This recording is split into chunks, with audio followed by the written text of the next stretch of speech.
money!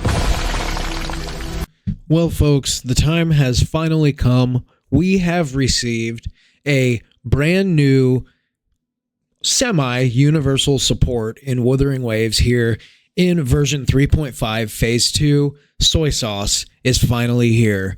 We're going to talk all about her today and what some of the buzz is going on about her, what some of the pros are, what some of the cons are, and if this is an easy must pull for you. And I think, hint, hint, the answer is going to be yes, at least if you want to know my opinion. So welcome back to Wuthering Waifus. I am your host, Al Prazoman. If you guys have not subscribed to the channel already, please go ahead and do so. Getting those first couple hundred subs is really difficult to do, but if each and every one of you that clicks on my video just does me that small favor and subscribes to the channel, it matters more than you know. And I do put a lot of hard work into all different kinds of content, mostly Wuthering Waves, but I do some NTE, some Genshin, some other gacha games as they come out, if they're any good. And we like to have a lot of fun. We like to roast some other content creators. We like to make fun of Saint because he's annoying as fuck. And if you guys find me even slightly less annoying than him, go ahead and smash that subscribe button. So with that out of the way, let's get into soy sauce. So soy sauce is going to be our premier healer for the negative status reactions. And I think first what we're going to do is we're just going to pull up what some of the general pages are saying about her. And I thought I think this is instructive to look at this stuff and see what these guys are saying. This is Game 8, and what they're saying are some strengths and weaknesses, and what we can glean from that, and if we really even agree with it. So she's going to be our premier negative status healer and support, basically the shorekeeper of the negative status mechanic, and they're saying, yes, very strong at S0. That is true.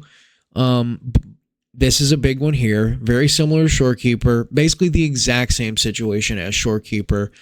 Her weapon is just not worth it to pull.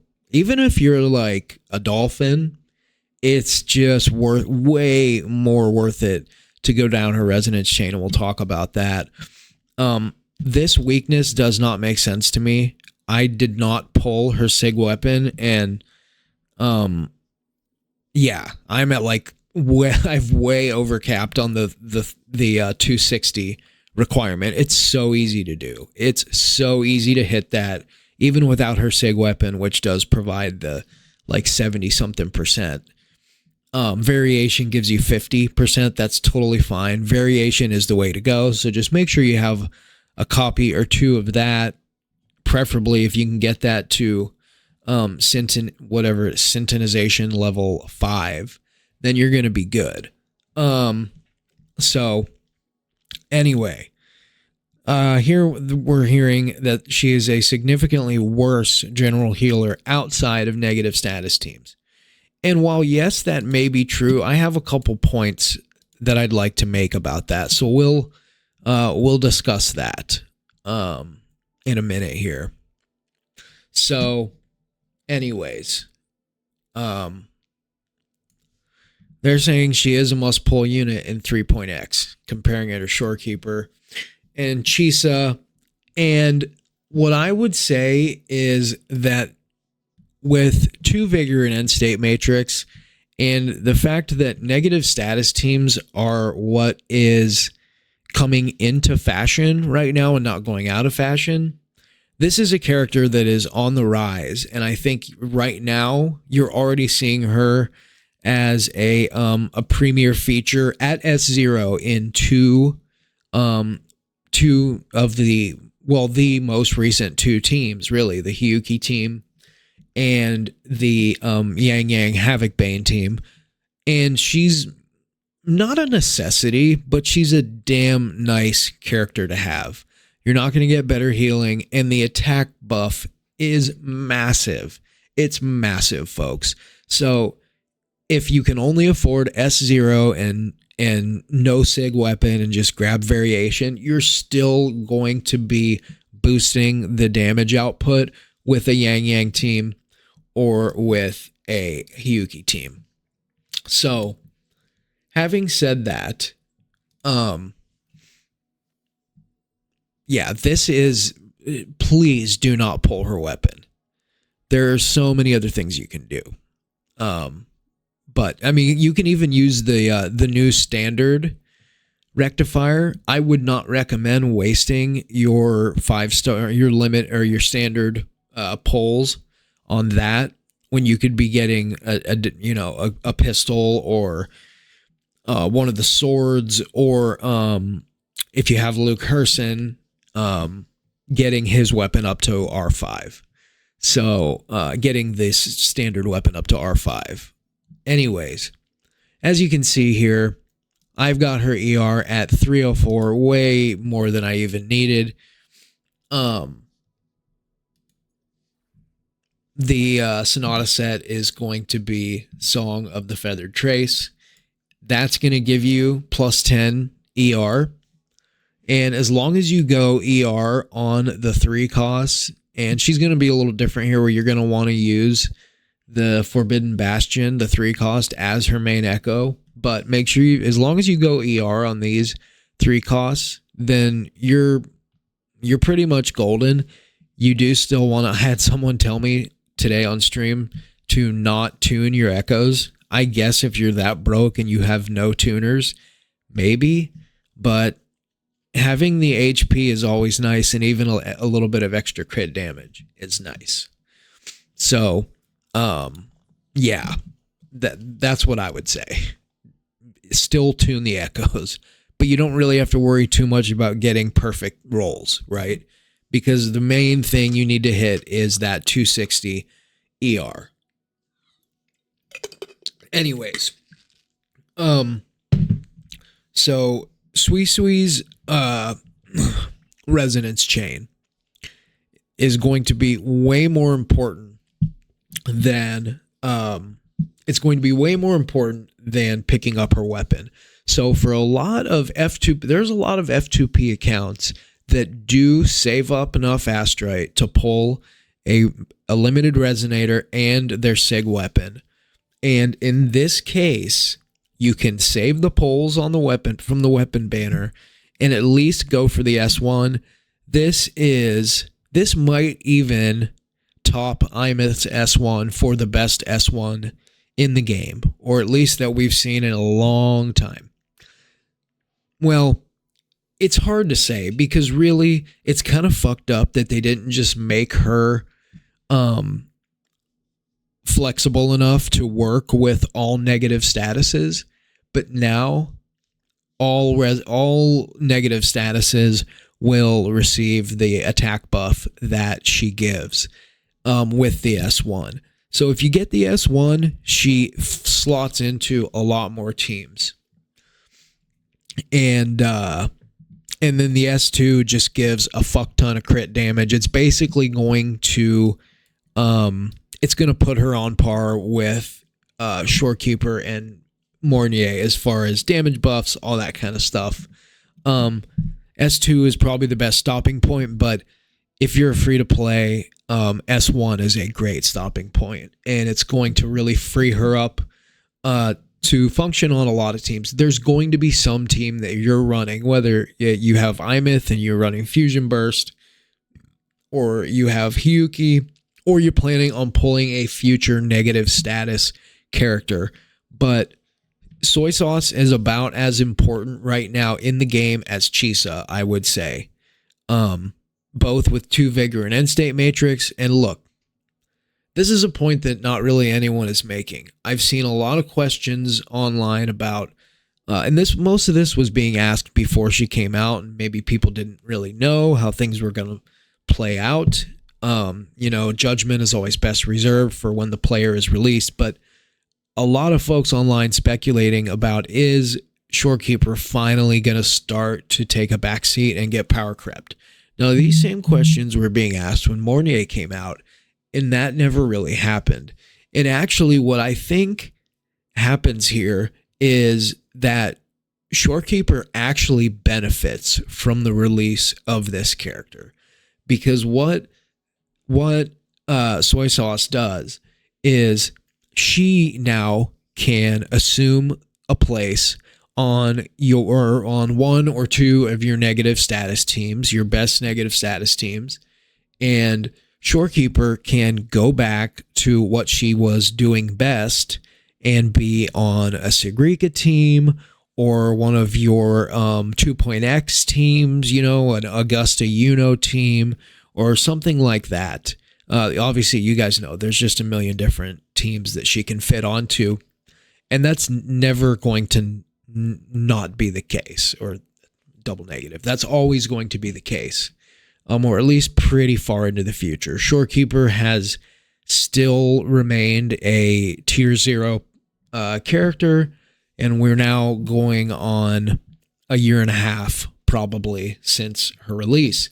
So it's safe to say that she's not going anywhere. And actually, when characters like her and Mornier come out, it actually just solidifies Shorekeeper's place in some of those other really solid teams that you probably have and that you're still wanting to use in modes like End State Matrix. And so this is why End State Matrix was a game changer. It now allows all of your characters to be relevant. And so even when you feel like one of your favorite characters has been power crept, well, not really the case anymore. So we had up here some questions here on Discord, sorry, it's 4 a.m. here, on Reddit that we'll go through. And let's see here. Should I pull for Soy Sauce as a general support? I'm thinking about getting Soy Sauce even though I don't have any of her premium teams. I like the character and want to pick up Hyuki or Hishin in the future. I currently only have Verena as a support, so I think she would still provide value to my account even though I don't have her teams. How good is she as a general support? Should I pull her? If I pull her, my current teams would be Imeth, Lene, Soy Sauce, Gian, Yuno, Verena. And wow, yeah, that's tough. My personal answer to that question would probably be, well, for one, are you going to be willing to get Denia? And two, are you going to be willing to get her S1? If you're willing to get her S1, then she's going to do just fine. And she's actually even going to be fine in non-negative status teams. Because she is getting some other buffing there. And if you can go for her S2, well, then she's really going to be okay. But outside of that, and this is probably a free-to-play account, free-to-play accounts are generally the only type of accounts that ask these type of questions. Otherwise, you can just read the sequence nodes and figure it out that way. Here's what you get from Sui Sauce. Her biggest buff is an attack buff that's exclusively consuming NS stacks, which only Hyuki and Yang Yang can trigger. Also Karti, but the attack is useless on her. That is true. But the S1, again, is going to lump in characters like Imeth and Zani and any character that can make use of negative status. So, yeah. Pulling her is definitely worth it if you're going to pull Hyuki on her rerun. Yes, exactly. Now, having said that, if the question were which one is more important, Soy Sauce or Chisa, I do believe Chisa is still going to be the more important character for most of these negative status teams. Now, one or the other is still going to be just fine for you. I mean, Wuthering Waves just doesn't have endgame modes that are so challenging and unforgiving that you need every single piece of a premium team, and you need sequence nodes, and you need sig weapons. I mean, in some cases, maybe you do need a little bit of that, and it's always nice to have, right? but the game is not so unforgiving. Skill issue guys like me like to have some sequence nodes, but it is never required. In this case, like, my general answer to this kind of question is going to be, though, like, get her S1 and you're like, it's a slam dunk, pull this character. Unwilling to get her S1 or unsure if you can make it to her S1, then, pull with caution and really, like I always advise, make sure that you have some kind of a plan for your account. What direction do you really want to go in? What characters are you going to be pulling in the next 2 or 3 patches? Do you have a specific character, a rerun character that that you need, that they're probably coming in 2 patches or something and you have to do some saving? Are you going to be able to pull her S1? Are you going to be able to pull, her S1 and Hyuki when she reruns? You've got a lot to plan out, right? And so, anyways, so I figured rather than, as you guys, any of you guys that have been following my channel for a little bit now, we were doing build guides and all that kind of stuff, and there's a million of those out there. So I thought maybe we would just kind of generally do some speculating about what this character's ceiling is going to be, what their future impact is going to look like, and I would say the future is very bright. And for those of you that can only go S0, R0, I still think it's a as close to a must pull at just behind Chisa. Chisa to me is the most must pull character in the game right now, and Soy Sauce comes in second. Above Imith, above probably Jingran, and maybe above both characters in the next patch. We'll see, but these universal or semi-universal supports are just so damn important. And like, again, with the direction that the game is going as far as negative statuses, this is a character that's going to have a million different teams to play in eventually. Or by a million, I mean like probably 4 or 5 or 6, like meta teams, like tier 0, tier 0.5 teams. And you're going to probably find yourself having some FOMO if you hold off on pulling this character. So you guys can let me know what you think. And let me know if there is some other direction you'd like to see me go in coverage for this character, for this patch, for the next patch. And just let me know what you guys think.